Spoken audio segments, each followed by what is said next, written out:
Very good morning dear AB school student. આપણે last લેક્ચરમાં સ્ટોઇક્યોમેટ્રીના બેઝ પર કેલ્ક્યુલેશન સ્ટાર્ટ કરેલું હતું. તેમાં આપણે ટાઈપ 1 કેલ્ક્યુલેશન જોયેલું હતું કે જેમાં કોઈ એક પ્રક્રિયક ઓર કોઈ એક નિપજના દળને આધારે આપણે અન્ય કોઈ પ્રક્રિયક ઓર અન્ય કોઈ નિપજનું દળ ફાઇન્ડ કરતા હતા. બરાબર. હવે આજે આપણે કેલ્ક્યુલેશન ટાઈપ 2 જેમાં કન્સેપ્ટ એ જ છે, પરંતુ કોઈ એક પદાર્થનું આપણને દળ આપેલું હશે અને એના બેઝ પરથી અન્ય પદાર્થનું આપણે કદ શોધવાનું છે. ધેટ ઇઝ કેલ્ક્યુલેશન ટાઈપ 2, જેને માસ ટુ વોલ્યુમ રિલેશનશિપ કહેવાય. That is also one of important aspect. તો એક ન્યુમેરિકલથી સ્ટાર્ટ કરીએ આપણે કે હાઇડ્રોજન ક્લોરાઇડ વાયુ છે તેની ઝિંક પાવડર સાથે પ્રયોગશાળામાં પ્રક્રિયા કરીને ડાયહાઇડ્રોજન વાયુ ઉત્પન્ન કરવામાં આવે છે. હવે આપેલ પ્રક્રિયામાં આપણને એ લોકોએ પ્રક્રિયા સમીકરણ નથી આપ્યું, ખાલી સ્ટેટમેન્ટ આપ્યું હાઇડ્રોજન ક્લોરાઇડ વાયુની ઝિંક પાવડર સાથેની પ્રક્રિયા. તો ઓવરઓલ ઝિંક પાવડર એટલે ZN સોડી પ્લસ હાઇડ્રોજન ક્લોરાઇડ વાયુ એટલે કે HCl ઓર સમટાઈમ્સ હાઇડ્રોક્લોરિક એસિડ પણ આપેલે હોય છે. આપણે અહીંયા વાયુની જગ્યાએ હાઇડ્રોજન ક્લોરાઇડ વાયુ કરતાં આપણે હાઇડ્રોક્લોરિક એસિડ લેવાનું વધારે પસંદ કરશું, because that is actual reaction. તો જ્યારે ઝિંકની હાઇડ્રોક્લોરિક એસિડ સાથે પ્રક્રિયા થાય તો ત્યારે એમાંથી ઝિંક ક્લોરાઇડ પ્લસ હાઇડ્રોજન વાયુ ઉત્પન્ન થાય છે. This is overall reaction. આ ઓવરઓલ રિએક્શન છે. હવે આપણે જે પ્રક્રિયા છે, રાસાયણિક પ્રક્રિયા છે, તેને આપણે રાસાયણિક પ્રક્રિયા સમીકરણ કેમિકલ ઇક્વેશનમાં ફર્સ્ટ કન્વર્ટ કર્યું. સેકન્ડ સ્ટેપ જે છે, તો given equation is balance or not તે ચેક કરવું જરૂરી બને. તો અહીંયા એક ઝિંક છે, અહીંયા પણ એક ઝિંક પરમાણુ છે, અહીંયા 2 ક્લોરીન છે, અહીંયા 1 છે, તો મારે અહીંયા 2 રાઇટ કરવું પડશે. અહીંયા H2 2 હાઇડ્રોજન છે, અહીંયા 2 હાઇડ્રોજન. તો given equation is balance.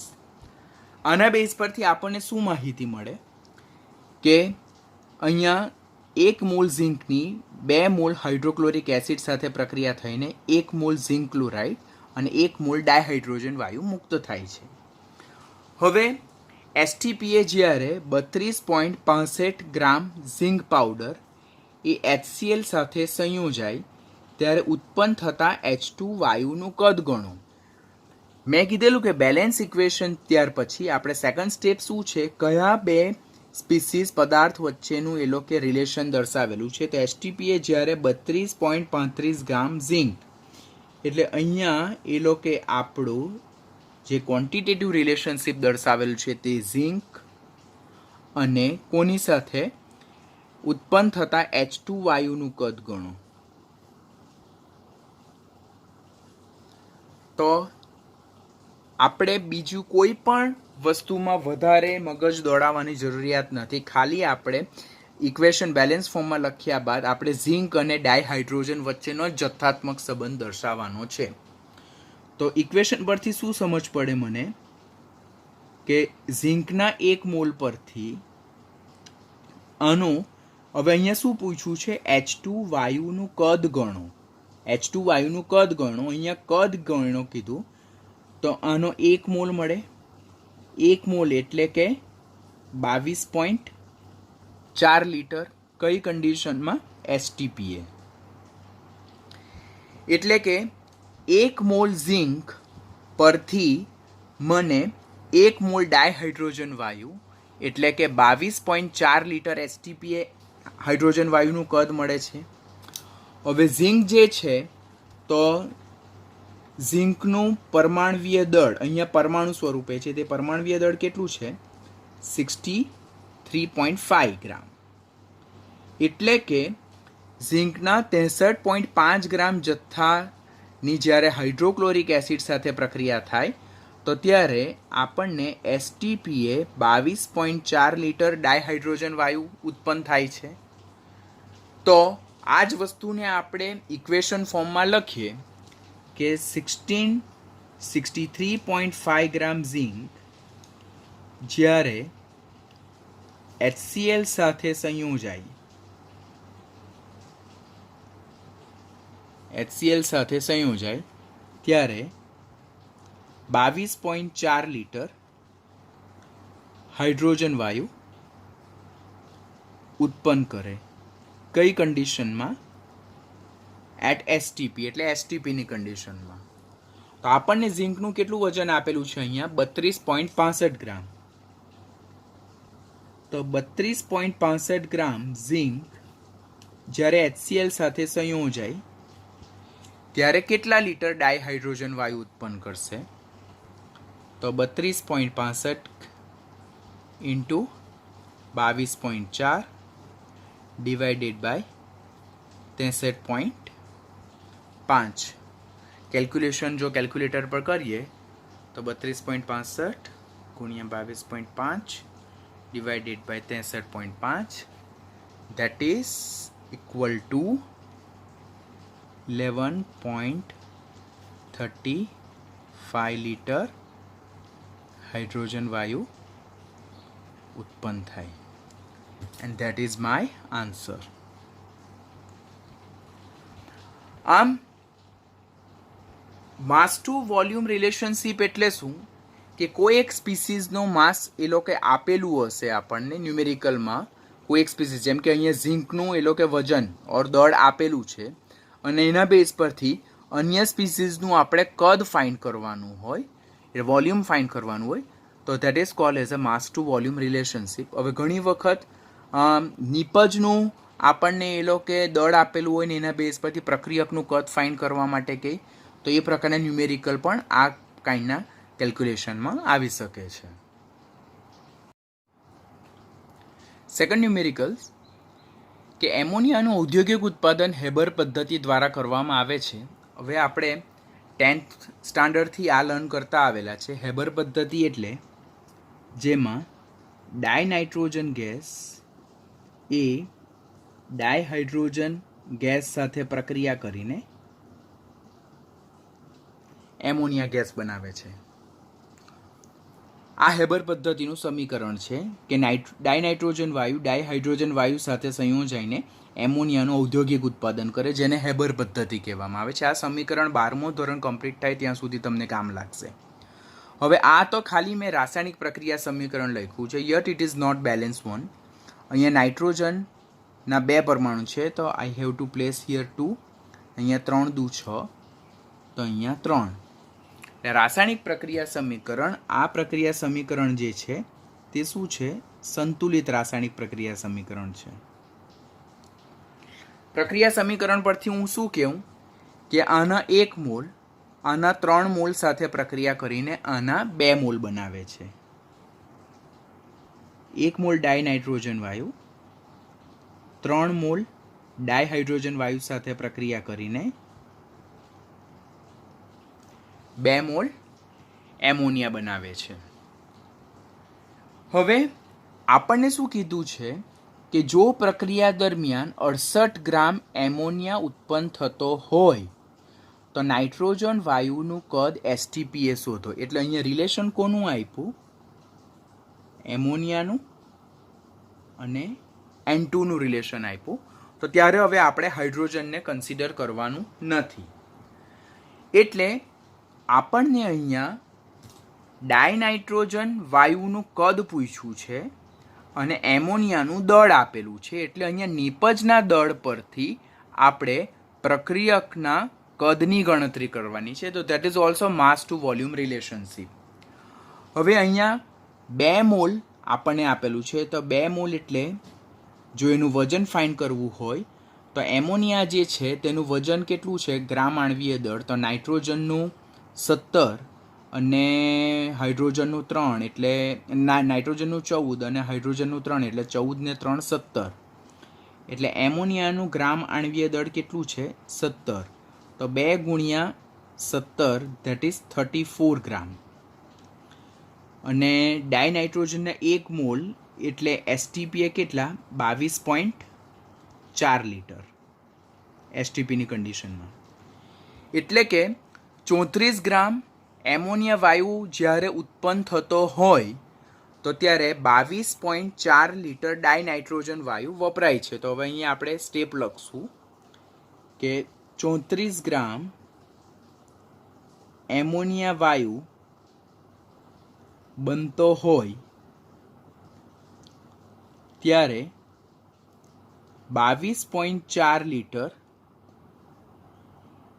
N2 વાયુ વપરાય છે. કઈ કન્ડિશનમાં? એસટીપીની કન્ડિશનમાં. તો આપણને અહીંયા શું કીધું? જો 68 ગ્રામ એમોનિયા બનતો હોય તો ત્યારે ડાયનાઇટ્રોજન વાયુનું કેટલું કદ વપરાતું હશે? તો that is 68 into 22.4 divided by 34. હવે 34 દૂના 68, તો 22.4, તો ધેટ ઇઝ 44.8 લીટર N2 પ્રક્રિયા દરમિયાન શું યુટિલાઇઝેશનમાં આવતો હશે? Getting what I am saying કે પહેલાં આપણે રાસાયણિક પ્રક્રિયાને રીડ કરી કે એમોનિયાનું ઔદ્યોગિક ઉત્પાદન હેબર પદ્ધતિ દ્વારા કરવામાં આવે છે. તો મેં પહેલાં એનું સાદું પ્રક્રિયા સમીકરણ લખ્યું, ત્યારબાદ મેં એ પ્રક્રિયા સમીકરણને બેલેન્સ કર્યું છે. પછી એ લોકોએ કીધું કે જો પ્રક્રિયા દરમિયાન 68 ગ્રામ એમોનિયા ઉત્પન્ન થતો હોય તો નાઇટ્રોજન વાયુનું કદ શોધો. તો અહીંયા કયા બે સ્પીસીસ એટલે કે પદાર્થ વચ્ચેનો રિલેશન આપ્યો? તો એમોનિયા અને નાઇટ્રોજન. તો મેં શું કર્યું કે નાઇટ્રોજનનો 1 મોલ જ્યારે વપરાય ત્યારે એમોનિયાના 2 મોલ જેટલો જથ્થો ઉત્પન્ન થાય છે. હવે અહીંયા પ્રક્રિયા દરમિયાન એમોનિયાનું વજન આપેલું છે, તો અહીંયા મેં નીચે એમોનિયાનું વજન શોધ્યું. કેવી રીતે? તો એમોનિયાનું ગ્રામ આણવીય દળ તે કેટલું? 17. કેવી રીતે? તો નાઇટ્રોજનનું 14 અને હાઇડ્રોજનનું 1, એટલે અહીંયા 3 હાઇડ્રોજન છે તો એવા 3, તો 14 + 3 17 × 2 એટલે 34 ગ્રામ એમોનિયા પ્રોડ્યુસ થાય. 1 મોલ એટલે કે 22.4 લીટર ડાયનાઇટ્રોજન વાયુના કદ હેઠળ. તો જો 34 ગ્રામ એમોનિયા ઉત્પન્ન કરવા માટે 22.4 લીટર ડાયનાઇટ્રોજન વાયુ વપરાતો હોય તો આપણને ન્યુમેરિકલમાં કેટલું કીધું? 68, દેટ ઇઝ ડબલ. તો 68 ગ્રામ જો એમોનિયા વાયુ ઉત્પન્ન થતો હોય તો ડાયનાઇટ્રોજન વાયુનું કેટલું કદ ઉપયોગમાં આવતું હશે? તો દેટ ઇઝ ડબલ. 34 દૂના 68. તો જો એમોનિયા ડબલ પ્રોડ્યુસ થતો હોય તો ડાયનાઇટ્રોજન વાયુનું કદ કેટલું હશે? Double, that is 44.8 litre. તો આ રીતે નિપજના દળ પરથી પણ પ્રક્રિયકનું કદ આપણે શોધી શકીએ. અગાડીનો જે ન્યુમેરિકલ હતો તેમાં પ્રક્રિયકનું દળ આપેલું હતું, એના બેઝ પરથી આપણે ઉત્પન્ન થતો નિપજનું કદ શોધ્યું. આ ન્યુમેરિકલમાં આપણને નિપજનું દળ આપેલું હતું અને એના બેઝ પરથી આપણે પ્રક્રિયકનું કદ શોધ્યું. હવે માસ પરથી વોલ્યુમ અત્યારે આપણે જોયું તે એસટીપીની કન્ડિશનમાં જોયું, પરંતુ ઘણી વખત કોમ્પિટિટિવની એક્ઝામમાં કોઈ સ્પેસિફિક ટેમ્પરેચર અને પ્રેશરની કન્ડિશન આપેલી હોય ત્યારે પર્ટિક્યુલર વાયુનું કદ પૂછે, તે પણ પર્ટિક્યુલર સ્પીસીઝના માસ પરથી. તો થોડુંક ન્યુમેરિકલમાં ટ્વિસ્ટ આવે કે જે જેઈ અને નીટના બેઝનો ટોપિક છે. ન્યુમેરિકલને રીડ કરીએ પહેલાં, ઇઝી જ છે, પરંતુ અત્યાર સુધી જે આપણે ન્યુમેરિકલ જોયા તેમાં ડાયરેક્ટ આપણે કોઈ એક પદાર્થનું આપણને દળ આપેલું હોય એના બેઝ પરથી અન્ય પદાર્થનું આપણે કદ એસટીપીની કન્ડિશનમાં ફાઇન્ડ કરતા હતા. એટલે સ્ટાન્ડર્ડ ટેમ્પરેચર અને પ્રેશરની કન્ડિશનમાં ફાઇન્ડ કરતા હતા, એટલે કે 0 ડિગ્રી સેલ્સિયસ અને 1 વાતાવરણ દબાણની પરિસ્થિતિમાં ફાઇન્ડ કરતા હતા. પરંતુ ઘણી વખત ન્યુમેરિકલમાં ટેમ્પરેચર અને પ્રેશર સ્પેસિફાય કરેલું હોય, જેમ કે અહીંયા ન્યુમેરિકલમાં જો 27 ડિગ્રી સેલ્સિયસ અને 720 મિલીમીટર પ્રેશર મેન્શન કરેલું છે, તો ત્યારે એ કન્ડિશનમાં પેલું જે સ્ટેપ કરીએ છીએ તેનાથી એક સ્ટેપ આપણે ફર્ધર અગાડી વધવાનું રહેશે. તે કયું સ્ટેપ છે તેમ ન્યુમેરિકલમાં જેમ આગળ વધીએ તેમ હું તમને એક્સપ્લેન કરતો જઈશ. ન્યુમેરિકલ રીડ કરીએ.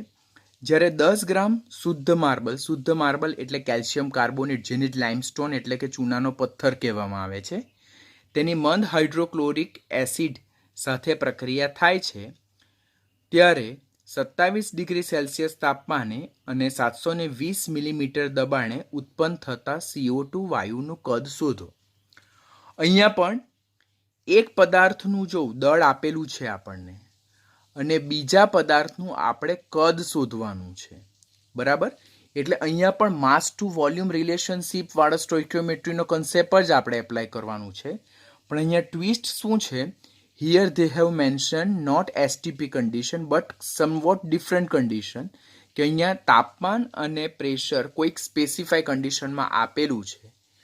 તો પહેલાં તો માસ ટુ વોલ્યુમ રિલેશનશિપ વાળો કન્સેપ્ટ એપ્લાય કરવાનો. તો સ્ટેટમેન્ટ લખશું આપણે applying mass to volume relation. તો એમાં પહેલું સ્ટેપ શું કરવાનું થાય? ઇક્વેશન લખવાનું થાય. કારણ કે સ્ટોઇક્યોમેટ્રીના બેઝને ન્યુમેરિકલ સોલ્વ કરવા માટે તો પહેલાં તો બેલેન્સ ઇક્વેશન લખવું આપણા માટે જરૂરી બને. હવે અહીંયા પ્રક્રિયા કોની થાય છે? તો કેલ્શિયમ કાર્બોનેટની જે સોલિડ સ્વરૂપમાં છે તેની હાઇડ્રોક્લોરિક એસિડ સાથે પ્રક્રિયા થાય તો એના બેઝ પરથી calcium chloride plus CO2 plus H2O બને. આ એક્વિયસ ફોર્મમાં હશે, આ ગેસિયસ ફોર્મમાં હશે ને આ પણ ગેસિયસ ફોર્મમાં હશે. તો આ પ્રકારની એક પ્રક્રિયા છે. તો પહેલાં તો મેં પ્રક્રિયા કે શુદ્ધ માર્બલની HCl સાથેની પ્રક્રિયા પરથી મેં પહેલાં પ્રક્રિયા સમીકરણ બનાવ્યું છે. પ્રક્રિયા સમીકરણ બનાવ્યા પછી એ ઇક્વેશનને હું બેલેન્સ કરવાનો પ્રયત્ન કરીશ. અહીંયા એક કેલ્શિયમ છે, અહીંયા એક કેલ્શિયમ છે, અહીંયા 2 ક્લોરીન છે. તો મારે અહીંયા 2 લખવું પડે. તો 2Cl, અહીંયા 1 C છે, અહીંયા 1 C છે, અહીંયા 3 ઓક્સિજન છે, અહીંયા 2 ને 1 3 ઓક્સિજન છે, અહીંયા 2 હાઇડ્રોજન છે, તો અહીંયા 2 હાઇડ્રોજન છે. તો આ ઇક્વેશન કેવું થઈ ગયું? બેલેન્સ ઇક્વેશન થઈ ગયું. Step number 1, write down the balance equation. જ્યારે સ્ટોઇક્યોમેટ્રી એટલે કે તત્વયોગ મિતિને લગતી ગણતરી હોય તો પહેલાં તો આપણે સંતુલિત રાસાયણિક સમીકરણ એટલે કે બેલેન્સ કેમિકલ ઇક્વેશન રાઇટ કરવું ખૂબ જ જરૂરી બને. હવે આપણને અહીંયા કયા બે પદાર્થ વચ્ચેનો રિલેશન આપેલું છે? તો તે છે કેલ્શિયમ કાર્બોનેટ. મેં કીધું કે જે બે વચ્ચે રિલેશન આપેલું હોય તેને પછી તમારે સર્કલ કરવાનું. તો અહીંયા કેલ્શિયમ કાર્બોનેટ અને CO2 વચ્ચેનો સંબંધ આપેલો છે. અહીંયા કેલ્શિયમ કાર્બોનેટના 1 મોલ દીઠ કાર્બન ડાયોક્સાઇડનો 1 મોલ પ્રોડ્યુસ થાય છે. પરંતુ ન્યુમેરિકલમાં જો કે કેલ્શિયમ કાર્બોનેટનું દળ આપેલું છે અને CO2નું કદ શોધવાનું છે. દેટ મીન્સ આનું દળ. તો આનું દળ એટલે કે વજન કેવી રીતે શોધાય? તો મોલ ગુણ્યા ગ્રામાણવીય દળ. તો કેલ્શિયમ કાર્બોનેટનું ગ્રામાણવીય દળ કેલ્શિયમનું 40, કાર્બનનું 12 અને 16 તાલી 48. એટલે અગાડીના ન્યુમેરિકલમાં આપણે 100 કર્યું છે, એનું આણવીય દળ શોધેલું છે. તો 100 ગ્રામ કેલ્શિયમ કાર્બોનેટની જ્યારે હાઇડ્રોક્લોરિક એસિડ સાથે પ્રક્રિયા થાય તો ત્યારે આપણને 22.4 લીટર CO2 કઈ કન્ડિશનમાં પ્રોડ્યુસ થાય છે? STPની કન્ડિશનમાં પ્રોડ્યુસ થાય છે. બરાબર. તો આપણને કેટલો ગ્રામ કેલ્શિયમ કાર્બોનેટ આપેલો છે? તો 10 ગ્રામ. તો 10 ગ્રામ કેલ્શિયમ કાર્બોનેટ જ્યારે લેવામાં આવે તો કેટલા લીટર CO2 પ્રોડ્યુસ થાય? તો 10 ગુણ્યા 22.4 ડિવાઇડેડ બાય 100. તો 22.4 ડિવાઇડેડ બાય 2 એટલે 2.24 લીટર. 2.24 લીટર CO2 પ્રોડ્યુસ થાય. 2.24 લીટર CO2 ઉત્પન્ન થાય. શેમાંથી? 10 ગ્રામ કેલ્શિયમ કાર્બોનેટ લેવામાં આવે ત્યારે. પણ આ ક્યારે? At STP. હવે STPની કન્ડિશનમાં આપણને 2.24 લીટર CO2 ઉત્પન્ન થાય છે. પરંતુ ન્યુમેરિકલમાં આપણને STP નહીં પણ કોઈક સ્પેસિફિક ટેમ્પરેચર અને કોઈક સ્પેસિફિક પ્રેશર આપેલું છે. તો ત્યારે STPની કન્ડિશન જે છે તેને તમારે ઇનિશિયલ કન્ડિશન લેવાની. તો હવે જે ઇમ્પોર્ટન્ટ સ્ટેપ જે છે ઇનિશિયલ કન્ડિશન,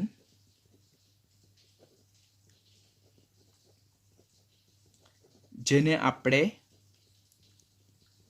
પ્રારંભિક સ્થિતિ કહીશું. પ્રારંભિક સ્થિતિ એને આપણે કઈ STP કન્ડિશન લઈએ.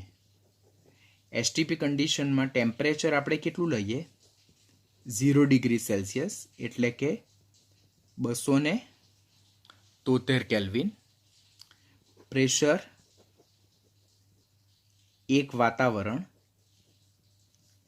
એટલે કે 760 મિલીમીટર. શા માટે? બિકોઝ અહીંયા ન્યુમેરિકલમાં પ્રેશરનો એકમ મિલીમીટરમાં આપેલો છે. અને અહીંયા એસટીપી વોલ્યુમ આપણે કેટલું ફાઇન્ડ કર્યું 2.24 લીટર. આ ઇનિશિયલ કન્ડિશન છે. ફાઇનલ કન્ડિશન જે એ લોકોએ આપણને આપેલી છે ને પૂછેલી છે, ફાઇનલ કન્ડિશન જેને આપણે અંતિમ સ્થિતિ કહીશું, જે એસટીપી સિવાયની કન્ડિશન છે, એટલે કોઈક વિશિષ્ટ તાપમાન અને દબાણની પરિસ્થિતિ હશે. તો તે તાપમાન એ લોકોએ આપણને કેટલું આપેલું છે 27 ડિગ્રી સેલ્સિયસ. તો 27 ડિગ્રી સેલ્સિયસને કેલ્વિનમાં કેવી રીતે કન્વર્ટ કર્યા? તો 27 + 273, તો ધેટ ઇઝ 300 કેલ્વિન. પ્રેશર એ લોકોએ આપણને આપેલું છે 720 મિલીમીટર. અને ત્યારે વોલ્યુમ કેટલા લીટર થાય? બરાબર. તો આ એક આપણે ખાસ યાદ રાખવાનું રહેશે. હવે સંયુક્ત વાયુ સમીકરણ અનુસાર તમે 11 સ્ટાન્ડર્ડમાં જ અગાડી ભણશો, પણ આની સાથે હું તમને કરાવી દઉં. P1 V1 T1 = P2 V2 T2. તમારે આ ઇક્વેશન એક યાદ રાખવાનું છે. બરાબર. તમે ફર્ધર 11 સ્ટાન્ડર્ડમાં લર્ન કરશો, પણ અહીંયા કેવી રીતે આવ્યું છે તે નથી શીખવતો. ખાલી આ પ્રકારના ન્યુમેરિકલમાં આ ઇક્વેશન આપણે એપ્લાય કરવાનું છે, તે યાદ રાખવાનું છે. હવે આ P1, આ V1, આ T1, આ T2, આ P2 અને આ V2. P1 આપણને આપ્યું 760, V1 આપણને આપ્યું 2.24, T1 આપણને આપ્યું 273, P2 આપણને આપ્યું 720, V2 આપણે ફાઇન્ડ કરવાનું અને T2 આપણને આપ્યું 300. જ્યારે આ પ્રકારના ન્યુમેરિકલ હોય તો ત્યારે કમ્પલસરી આપણે ટેમ્પરેચરને કેલ્વિનમાં જ કન્વર્ટ કરવાનું રહેશે, તે ખાસ કાળજી રાખવાની. અને બીજી વસ્તુ ખાસ યાદ રાખવાની, ઇનિશિયલ કન્ડિશનમાં ટેમ્પરેચર, પ્રેશર અને વોલ્યુમનો જે યુનિટ હોય તે જ યુનિટ ફાઇનલ કન્ડિશનમાં બી રાખવાનો. જો અહીંયા તમે મિલીમીટરમાં પ્રેશર લીધું તો અહીંયા પણ પ્રેશરનો યુનિટ મિલીમીટરમાં જ લેવાનો. અહીંયા કદ લીટરમાં લીધું તો અહીંયા પણ તમારે કદ લીટરમાં જ લેવાનું. અહીંયા ટેમ્પરેચર જો તમે કેલ્વિનમાં લીધું તો અહીંયા પણ તમારે કમ્પલસરી કેલ્વિનમાં જ લેવાનું. એટલે unit of pressure, volume and temperature એટલે તાપમાન, દબાણ અને કદનો એકમ પ્રારંભિક અને અંતિમ બંને પરિસ્થિતિમાં એક જ સમાન રાખવાનો રહેશે. જો તમે ભૂલમાં પણ કોઈ એકમ કન્વર્ટ કરવાનો ભૂલી ગયા તો તમારો ન્યુમેરિકલનો આન્સર રોંગ આવશે. આટલું થઈ ગયા બાદ આના બેઝ પરથી આપણે જો V2ની ગણતરી કરીએ તો V2ને કરતા બનાવવાનું. તો V2 = 760 2.24, આ 300 અહીંયા જાય, divided by 720 into 273. So that will give you 2.5983 liter. અને ml માં લખો તો 2598.3 ml. આ કેલ્ક્યુલેશન ઓલરેડી મેં અહીંયા મારા કેલ્ક્યુલેટરમાં કન્સિડર કરીને ઓલરેડી રાઈટ રાખેલી છે, એટલે ફટાફટ આપણાથી કેલ્ક્યુલેશન થઈ શકે. તો આ પ્રકારના ન્યુમેરિકલમાં શું કરવાનું હોય, ફરીથી ન્યુમેરિકલ એક્સપ્લેન કરું કે પહેલાં તો જે આપણને પ્રક્રિયા સમીકરણ બનાવવાનું રહેશે. પ્રક્રિયા સમીકરણ બનાવ્યા બાદ જે બે પદાર્થ વચ્ચેનો કોરિલેશન એસ્ટાબ્લિશ કરવાનો છે તે બે પદાર્થનો કોરિલેશન આપણે લખવાનો, એના પર સર્કલ કરવાનું. બેલેન્સ ઇક્વેશન લખ્યા બાદ ત્યાર પછી સ્ટોઇક્યોમેટ્રી માહિતી લખવાની. સ્ટોઇક્યોમેટ્રી માહિતી પરથી આપેલી માહિતી પરથી જે પદાર્થનું કદ પૂછે તે એસટીપીએ શોધવાનું. પહેલાં આપણે એસટીપીએ શોધવાનું, પરંતુ આપણો ક્વેશ્ચન એસટીપીએ નથી, કોઈ સ્પેસિફિક ટેમ્પરેચર અને પ્રેશરમાં છે. તો તરત જ ત્યારે આપણને ક્લિક થવું જોઈએ કે આ તો એસટીપી પરથી અન્ય કન્ડિશનને કદ શોધવાવાળા ન્યુમેરિકલ છે. તો ત્યારે એસટીપી કન્ડિશનને આપણે ઇનિશિયલ કન્ડિશન લખવાનું અને ફાઇનલ કન્ડિશનમાં એ લોકો જે પૂછેલું હોય તે, જે તાપમાન અને દબાણ આપેલું હોય તે, અને એના બેઝ પરથી સંયુક્ત વાયુ સમીકરણ આપણે P1 V1 T1 is equal two P2 V2 T2 શોધીને આપણે V2 ફાઇન્ડ કરવાનું છે.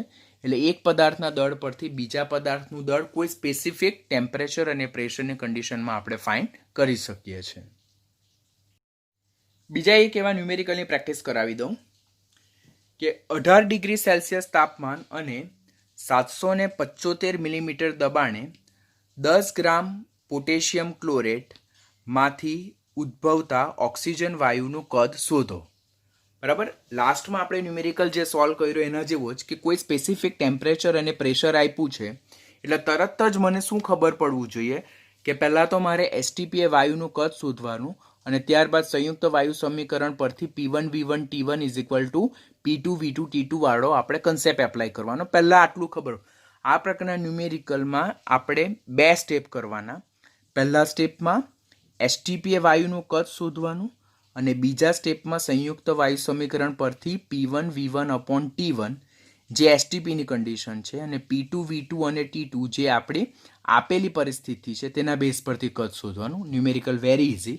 બટ સ્ટેપ નંબર 1માં શું કરવાનું છે, આપણે પહેલાં પ્રક્રિયા સમીકરણ બનાવવાનું થશે.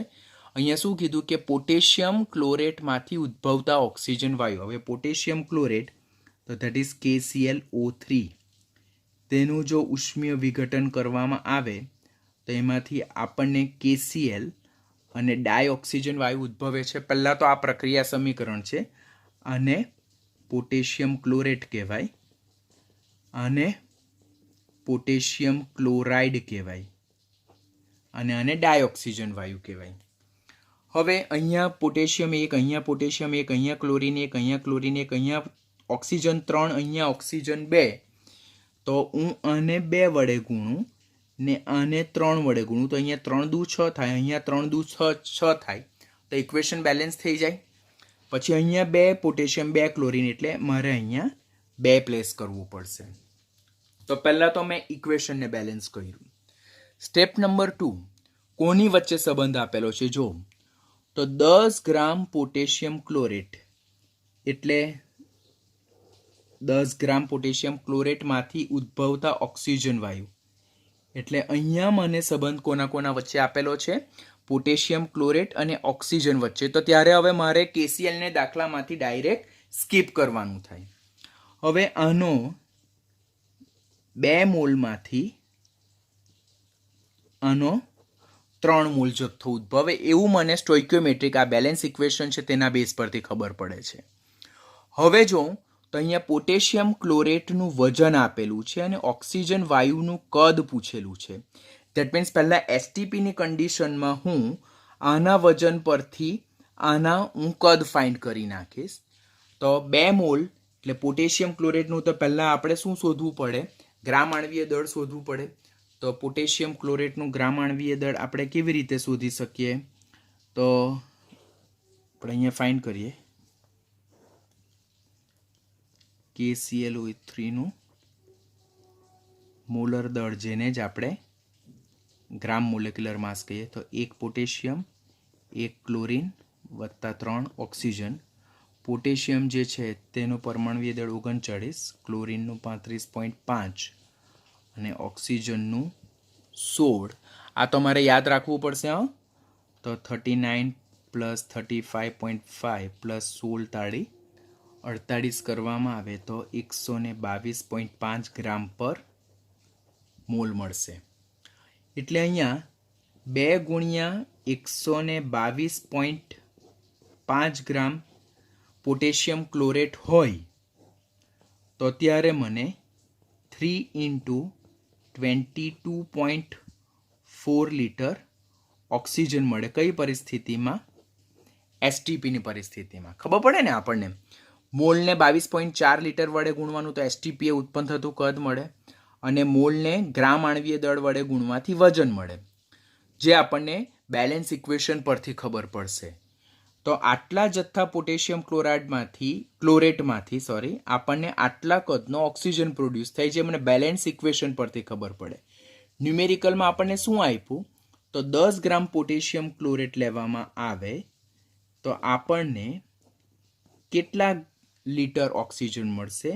આપણે પોટેશિયમ ક્લોરેટ વિશે વાત કરીએ છીએ ને આ ડાયઓક્સિજન વિશે વાત કરીએ તો આપણે 10 ગુણ્યા 3 ગુણ્યા 22.4 ડિવાઇડેડ બાય 2 ઇન્ટુ 122.5 કેલ્ક્યુલેશન કરીશ. ફર્સ્ટ હેવિંગ કેલ્ક્યુલેટર અસાઇડ મી, એમાં હું કેલ્ક્યુલેશન કરીશ, પછી આન્સર રાઇટ કરીએ આપણે.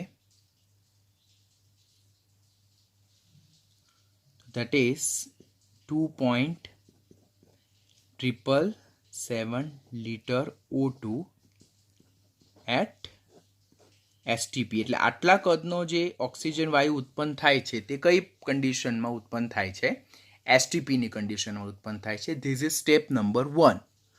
હવે સ્ટેપ નંબર 2 શું છે કે P1 V1 T1 is equal to P2 V2 T2 concept apply કરવાનો. હવે આ કઈ પરિસ્થિતિ? એસટીપી પરિસ્થિતિ. અને આ આપણને આપેલ પરિસ્થિતિ, જેને આપણે ફાઇનલ કન્ડિશન કહીએ ને આને આપણે ઇનિશિયલ એટલે કે પ્રારંભિક કન્ડિશન કહીએ છીએ. ચાલો, એસટીપીમાં પી પ્રેશર આપણું કેટલું હોય? 760 મિલીમીટર હોય. વી આપણે કેટલું ફાઇન્ડ કર્યું અહીંયા? 2.777. ટેમ્પરેચર આપણું કેટલું છે? 0 ડિગ્રી સેલ્સિયસ એટલે કે 273 કેલ્વિન. P2 એ લોકો આપણને કેટલું આપ્યું છે? 750 મિલીમીટર. વોલ્યુમ આપણો ક્વેશ્ચન છે. અને T2 એ લોકો આપણને 18 ડિગ્રી સેલ્સિયસ. 18 ડિગ્રી સેલ્સિયસ તો 18 પ્લસ 273 કરવામાં આવે તો ધેટ ઇઝ 291 કેલ્વિન મળે. બરાબર? તો અહીંયા P1 V1 અને T1 કેવી રીતે લેવાનું છે તો ખ્યાલ આવી ગયો ને. આ P1 એ સ્ટાન્ડર્ડ ટેમ્પરેચર અને પ્રેશરની કન્ડિશન છે. એસટીપીએ શોધેલું કદ V1 છે. આ પ્રેશર અને આ ટેમ્પરેચર એ લોકો આપણને દાખલામાં આપેલા છે. આ V2 આપણે ફાઇન્ડ કરવાનું છે. હવે એના બેઝ પરથી જો હું V2 ને કરતા બનાવું તો V2 is equal to 760 into 2.77 divided by 273 તો રહેવાનું જ. આ 291 અહીંયા જશે અને છેદમાં આ જે 755 આપેલું છે તે અહીંયા છેદમાં રહેશે. અને આ પ્રમાણે જો ફર્ધર આપણે કેલ્ક્યુલેશન કરીએ તો આપણને આન્સરનું સાદુરૂપ આપતા આપણને આન્સર 2.979 લીટર મળે. અને એને જો રાઉન્ડ ઓફ કરીએ તો that will give you 3 litre. આમ ન્યુમેરિકલમાં જ્યારે આપણને કોઈક સ્પેસિફિક ટેમ્પરેચર અને પ્રેશર કન્ડિશન દેખાય તો ત્યારે આપણે પહેલાં તો પ્રક્રિયા સમીકરણ બેલેન્સ ફોર્મમાં લખવાનું. એના બેઝ પરથી એસટીપીએ તે વાયુનું કદ શોધવાનું. ત્યાર પછી એસટીપીની કન્ડિશનને આપણે ઇનિશિયલ કન્ડિશન સ્વીકારવાની અને આપેલ પરિસ્થિતિમાં પ્રેશર અને ટેમ્પરેચરના વેલ્યુ મૂકીને આપણે જે માંગેલ વાયુ હોય તેનું કદ શોધવાનું. તો such kind of relation also express the relationship between mass to volume. એટલે એક પદાર્થના દળ પરથી બીજા પદાર્થનું કદ આપણે કોઈક વિશિષ્ટ પરિસ્થિતિમાં તાપમાન અને દબાણની પરિસ્થિતિમાં શોધી શકીએ છીએ. Now last calculation that is volume relationship.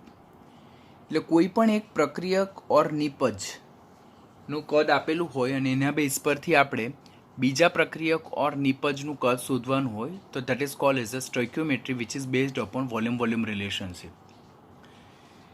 હવે અહીંયા જો આપણે એક ન્યુમેરિકલ સોલ્વ કરીએ તો 200 સેન્ટીમીટર ક્યુબ. હવે 1 centimetre cube that is 1 cc that is 1 ml. આપણને ખ્યાલ છે, ઓલરેડી આપણે અગાડી કન્વર્ઝનમાં જોયેલું છે, યાદ રાખવાનું એટલે 200 ml એસિટિલિનના સંપૂર્ણ દહન માટે એસટીપીએ ઓક્સિજનનું કેટલું કદ જરૂરી છે અને કેટલા કદનો CO2 ઉત્પન્ન થાય છે.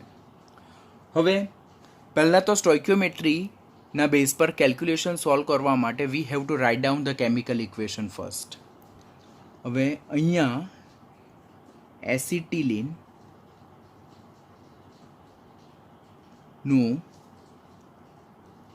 ઓક્સિજનની હાજરીમાં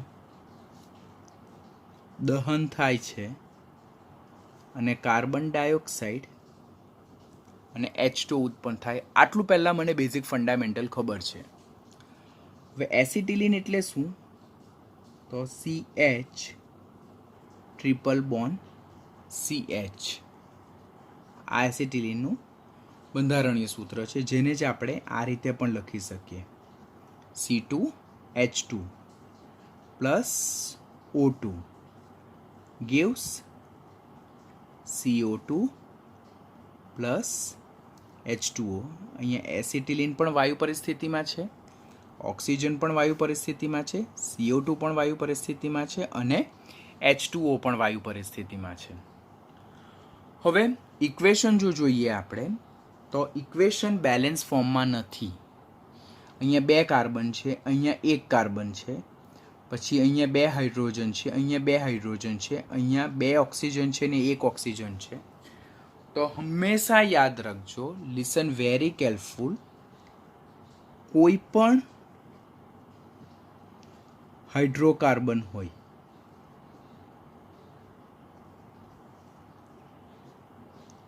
કે એ હાઇડ્રોકાર્બન આલ્કેન કે જેનું સામાન્ય સૂત્ર CnH2n+2 હોય, એ હાઇડ્રોકાર્બન આલ્કીન જેનું સામાન્ય સૂત્ર CnH2n, અને એ હાઇડ્રોકાર્બન આલ્કાઇન કે જેનું સામાન્ય સૂત્ર CnH2n-2 હોય.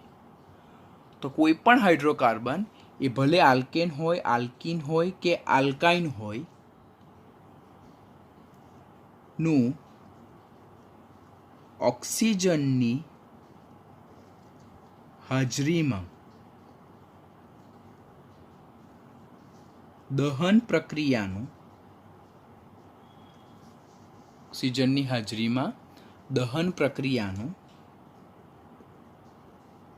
સંતુલિત સમીકરણ એટલે શું? બેલેન્સ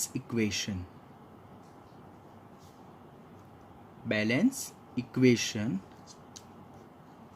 એ કયા સૂત્રની મદદથી શોધી શકાય?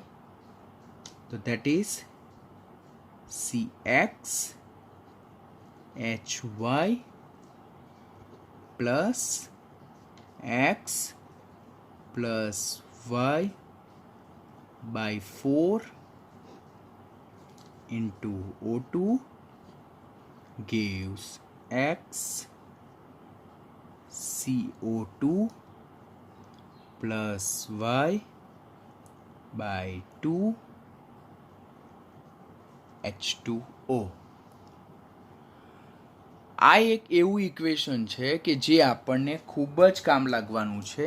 આ ઇક્વેશન આપણા માટે ખૂબ જ ઇમ્પોર્ટન્ટ ઇક્વેશન છે. આ ઇક્વેશન આપણે ખાસ યાદ રાખશું, કારણ કે આપણને જ્યાં સુધી 12મું ધોરણ કમ્પ્લીટ નહીં થાય, જ્યાં સુધી નીટ જેઈ ગુજસેટની એક્ઝામ ઓવર નહીં થાય, ત્યાં સુધી કોઈ પણ આલ્કેન, આલ્કીન કે આલ્કાઇન જેવા હાઇડ્રોકાર્બનની દહન પ્રક્રિયાનું સમીકરણ સંતુલન માટેનો ક્વેશ્ચન હોય જ.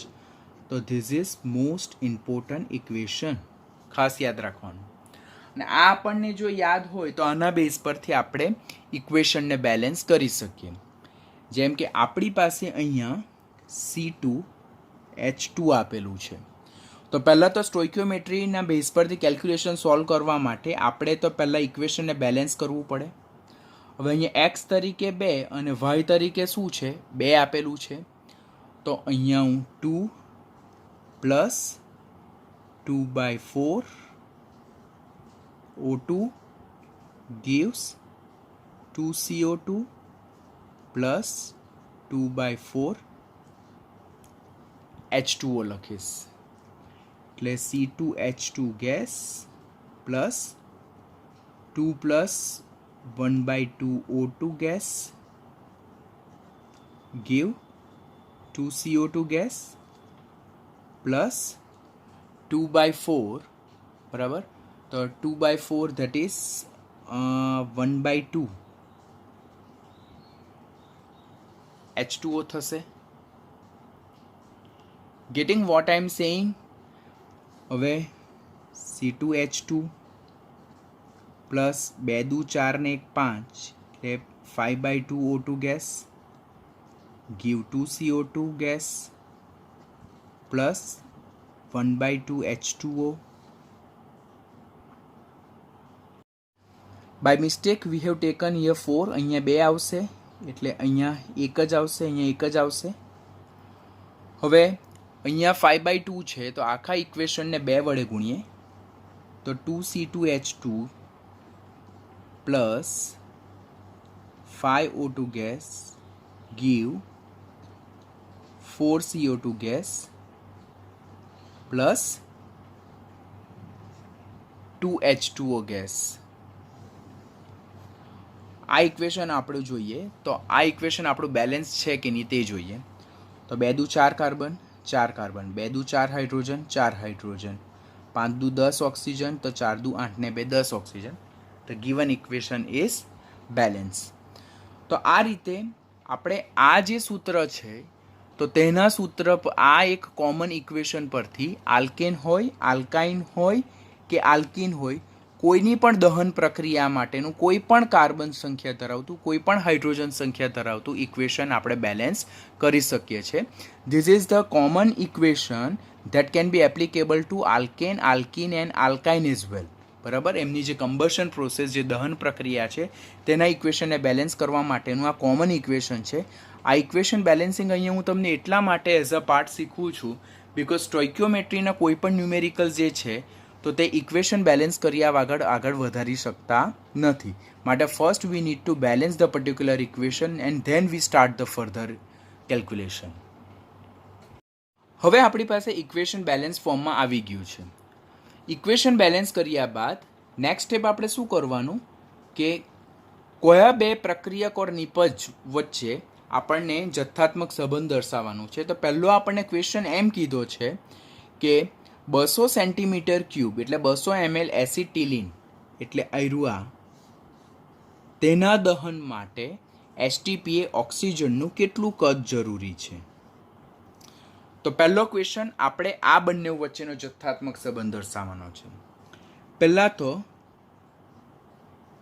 2 મોલ એસિટિલિનના સંપૂર્ણ દહન માટે મને 5 મોલ ઓક્સિજન જરૂરી છે, જે મને બેલેન્સ ઇક્વેશન પરથી જ ખબર પડે. ને આ ઇક્વેશન બેલેન્સ હું ક્યારે કરી શકું જ્યારે મને પેલું હાઇડ્રોકાર્બનના દહન પ્રક્રિયાનો સંતુલિત કરવા માટેનું કોમન ઇક્વેશન ખ્યાલ હોય તો મારા માટે આ ન્યુમેરિકલ એકદમ ઇઝી થઈ જાય. એટલે 2 મોલ એસિટિલિનના સંપૂર્ણ દહન માટે 5 મોલ ઓક્સિજન વાયુ જરૂરી છે.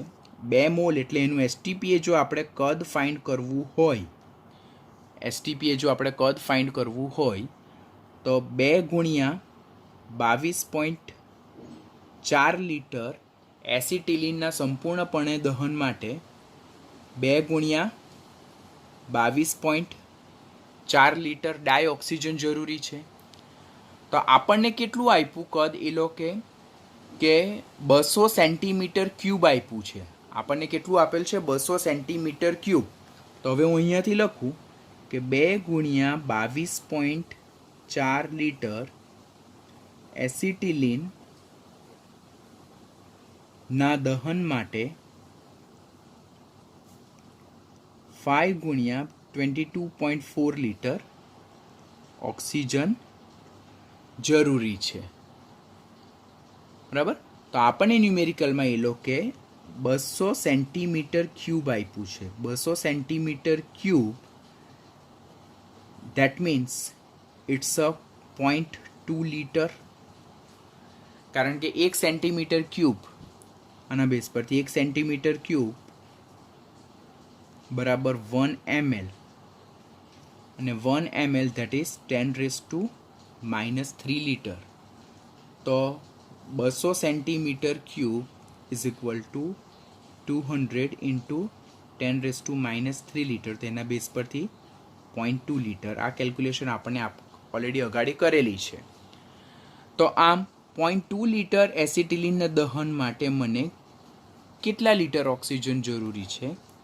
તો 0.2 into 5 into 22.4 divided by 2 into 22.4. 22.4 cancel, પછી આ 2 કેન્સલ. તો દેટ મીન્સ 0.5 લીટર ઓક્સિજન જરૂરી હશે. And that is my first answer. કે 200 સેન્ટીમીટર ક્યુબ જે એસિટિલિન છે તેના સંપૂર્ણપણે દહન માટે મને 0.5 લીટર ઓક્સિજન જરૂરી હશે. અને જો સેન્ટીમીટર ક્યુબમાં આન્સર લખવો હોય તો that is 500 centimetre cube oxygen જરૂરી હશે. This is my first question. Second question મને એમ પૂછવામાં આવ્યું છે, અને કેટલા કદનો CO2 વાયુ ઉત્પન્ન